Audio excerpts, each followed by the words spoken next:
Auzubillahiminash-shaytanir-rajim. Bismillahir-rahmanir-rahim. Assalamu alaikum. My name is Sana Sultana, PhD scholar from Bahauddin Zikri university Multan.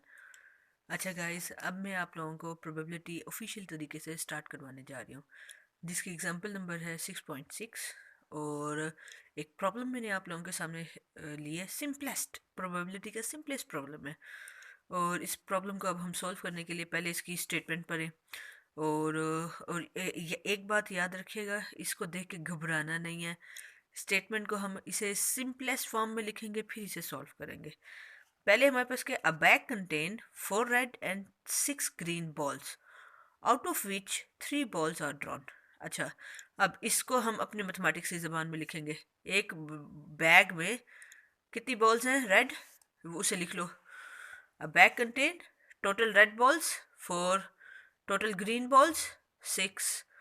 तो total overall total हमारे पास कितना हो गया, total 6 + 4 10 balls, out of विच जिनमें से 3 balls are drawn. एक bag है, उसके अंदर 4 रेड है, 6 ग्रीन है। उनमें आंखें बंद करके हमने 3 बॉल्स निकाल ली, 3 बॉल्स बाहर निकाल ली। तो जब हमने 3 बॉल्स बाहर निकाल ली, ड्रॉन बॉल्स हमारे पास कितनी है, 3। अच्छा, 3 बॉल्स हमने बाहर निकाल ली। आगे क्या कहता है, find the probability of drawing. अब हमने प्रोबेबिलिटी निकालनी है किस चीज़ की, मतलब मैंने जो आंखें 4 बॉल्स थी, 4 रेड थी, 6 ग्रीन थी, और उनमें से मैंने आंखें बंद करके 3 निकाल दी। अब मुझे अगर टोटल ओवरऑल टोटल और ड्रॉन बॉल्स पता है, तो हमें पता है हम प्रोबेबिलिटी निकालने के लिए मुझे 2 चीज़ों की ज़रूरत पड़ेगी। एक पी ऑफ ए निकालने के लिए क्या चाहिए, n of A and n of S. N of A क्या होता है, वो जो भी प्रोबेबिलिटी होगी उसकी तादाद, number of elements in the occurrence, in the favour of occurrence of event A. Event A के अकर होने के फेवर में कितने एलिमेंट्स हैं, उनकी तादाद। अब वो कैसे निकलता है, वो तो बात की बहस है। अभी एन ऑफ एस, अगर आपको टोटल पता चल जाता है, ड्रॉन पता चल जाता है, तो एन ऑफ एस निकाल सकते हैं। कैसे, कम्बिनेशन का फार्मूला लगेगा। एन ऑफ एस क्या है, 10C3। 10C3 को कैलकुलेटर पे सॉल्व करेंगे तो हमारे पास आंसर आ जाएगा 120। अब सवाल ये पैदा होता है कि हमने यहाँ कम्बिनेशन का फार्मूला क्यों लगाया। आप लोगों को याद होगा, हमने परमुटेशन और कम्बिनेशन में देखा था कि जब आप क्या कर रहे हो, एलिमेंट्स ड्रॉ कर रहे होते हो, और उसमें आपको ये कह दिया जाता है कि आपको एलिमेंट्स निकालने हैं, लेकिन एक ख़ास ऑर्डर से, ऑर्डर डिफाइन कर दिया जाता है। डिफाइन की डेफिनेशन परमुटेशन की उसमें थी, जो मैं आपको प्रीवियस लेक्चर में पढ़ा चुकी हूँ। और कम्बिनेशन कहता है नहीं नहीं, कोई मैं ऑर्डर डिफाइन नहीं करता, बस जाओ और 3 बॉल्स लेकर आ जाओ। इसने भी तो यही बात बोली है। ये कहता है मैंने आंखें 4 राइट थी, 6 ग्रीन थी, टोटल 10 बॉल्स थी, मैंने अंदर हाथ मारा और 3 बॉल्स निकाल के बाहर आ गया। तो अब ये देखो, आपने 10 से 3 आप 3 बॉल्स, उससे ये थोड़ी ना कहा है पहली बॉल ऐसे उठाना, दूसरी बॉल ऐसे उठाना, तीसरी बॉल ऐसे उठाना, ऐसे उसने कुछ नहीं कहा।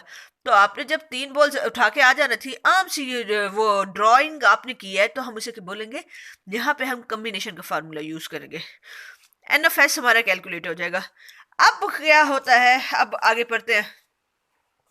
उसने कहा है फाइंड द प्रोबेबिलिटी, आपने प्रोबेबिलिटी निकालनी है किसकी, ऑफ द ड्राइंग। अब ये प्रोबेबिलिटी है हमारे पास, ये प्रोबेबिलिटी ऑफ हमने ये निकालनी है। कैसे, अब इसको मैं लिखने का तरीका आपको बताऊंगी। पहला पार्ट वो कहता है प्रोबेबिलिटी ऑफ ड्राइंग, पहला 2 रेड एंड 1 ग्रीन बॉल। इसका मतलब है जब आपने हाथ डाल के 3 बॉल्स निकाली थी, अब उन्हें जरा खोल के तो देखो, वो बता रहा है कि उनमें से 2 रेड है और 1 ग्रीन बॉल है। 2 रेड 1 ग्रीन बॉल। अच्छा, तो ना आ जाओ। और अब इसको मैथमेटिकली कैसे लिखेंगे, ये देखो, ये इसने लिखने भी सिखाया हुआ है। Let A be the event of drawing. A वो इवेंट है ड्राइंग जिसमें 2 रेड एंड 1 ग्रीन बॉल। यहाँ पे देखो, मैंने भी अपने अल्फाज में यही लिखा है, 2 रेड, और ये था ना, let A be the event, A इस इवेंट का नाम रखना है, that 2 red and 1 3 balls are drawn, कि वो आपने ड्रॉ किए हैं। अब वो कैसे निकालते हैं, अब डायरेक्ट आपने एन ऑफ ए निकालना है। एन ऑफ ए कैसे निकालते हैं, वो जरा गौर से देखो। आपने देखना है, ऊपर आपके पास क्या आया था, टोटल, और जितने आपने ड्रॉ किए उसे नीचे रखा था। अब खुद उसने बोल दिया है 2 रेड है एंड 1 ग्रीन बॉल। तो अब आ जाओ भाई, आप मुझे बताओ टोटल रेड बॉल्स आपके पास कितने हैं। रेड बॉल्स हमारे पास है 4। तो टोटल आएगा ऊपर, जिसमें से उसने खुद बता दिया कि जब आपने मुट्ठी खोल के देखा, हाथ खोल के देखा, तो अंदर 2 रेड बॉल्स थी। तो 4C 2 एंड इंग्लिश में होता है मैथमेटिकली, एंड का मतलब होता है मल्टीप्लिकेशन, एंड 1 ग्रीन बॉल। अब ग्रीन का टोटल क्या है 6, 6 में से एक बॉल, इनमें से 6 में से एक उठाई, 4 में से 2 उठाई, इन दोनों का एंड का मतलब है मल्टीप्लाई कर दो इन दोनों के कॉम्बिनेशन के आंसर को, मल्टीप्लाई करेंगे हमारे पास आंसर 36 हो जाएगा।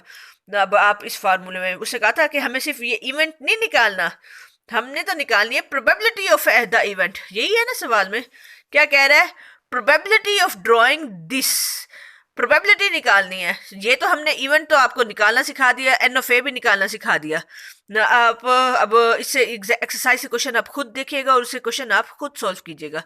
तो प्रोबेबिलिटी मैंने आपको निकालनी सिखा दी है।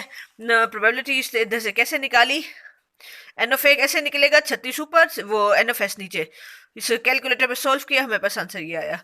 इसी तरह अगली फरमाइश उसकी देखें, अगली फरमाइश वो करता है ऑल रेड बॉल्स, मतलब जो हमने 3 बॉल्स निकाली थी उसको खोल के देखा, तीनों की तीनों रेड हैं। जब तीनों की तीनों रेड हैं तो इसका मतलब अब आप क्या अगला नाम क्या लिखोगे, let B the event that all are red balls, के तीनों की तीनों रेड है।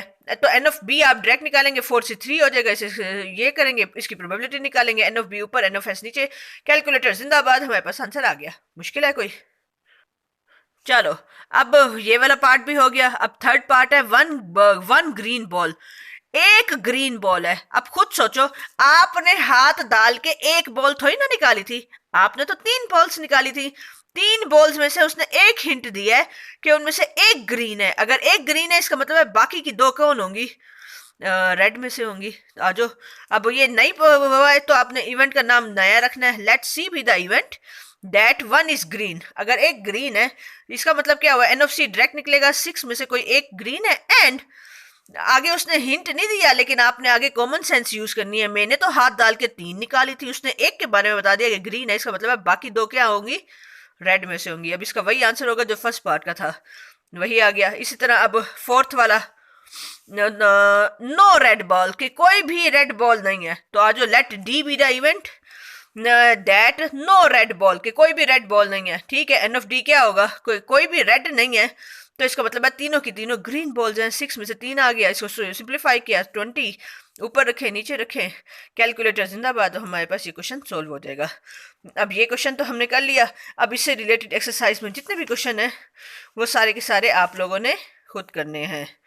जैसे कि आप लोगों के स्टार्ट हो रहे हैं, यहाँ से स्टार्ट हो रहे हैं, find the probability of the following, ये स्टार्ट हो रहे हैं, ये आपके स्टार्ट हो रहे हैं। मैं प्लेइंग कार्ड की भी एक एग्जांपल बताती हूँ।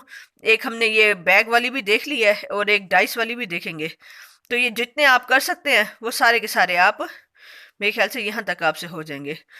6.8, 6.9, 6.10 और 6.11, ये तो वही क्वेश्चन है। A bag contain 12 balls out of which 3 are marked. 12 total balls हैं जिसमें से 3 पे उसने मार्क लगा दिया है। अगर मार्क्ड 3 है तो इसका मतलब है आप की 9 जो है वो अनमार्क्ड होंगी। तो एक मार्क की कैटेगरी आ जाएगी, एक अनमार्क्ड की आ जाएगी। टोटल उसने बता दिया 3। इफ 5 बॉल्स और ड्रॉन भी आ गया, टोटल भी आ गया, ड्रॉन भी आ गया, तो इससे एनएफएस तो आप निकाल लोगे। What is the probability 3 of mark balls के तीनों की तीनों जो आपने 5 बॉल्स निकाली उनमें से 3 मार्क्ड हैं अमंग ऑफ दीज 5, वो कहता है उनमें से। तो अब इसकी प्रोबेबिलिटी ये तो आप इजीली निकाल सकते हो। अगर 3 उसने खुद बता दिया मार्क्ड हैं तो 3 से 3 आ जाएगा मल्टीप्लाई बाय बाकी जो 2 होंगी वो अनमार्क्ड में से होंगी, 9 से 2 में से होंगी, तो उन दोनों को मल्टीप्लाई कीजिएगा, वो हो जाएगा। ये पार्ट आप लोग खुद ट्राई करेंगे। अगर कोई डिफिकल्टी होती है तो आप मुझे बताएंगे, फिर मैं आपको इनका सोल्यूशन प्रोवाइड करूंगी। चलिए ठीक है बच्चों, मिलती हूँ इंशाल्लाह नेक्स्ट लेक्चर में नेक्स्ट टॉपिक के साथ। अब तक अपना बहुत ज़्यादा ख्याल रखिएगा। अल्लाह हाफिज़।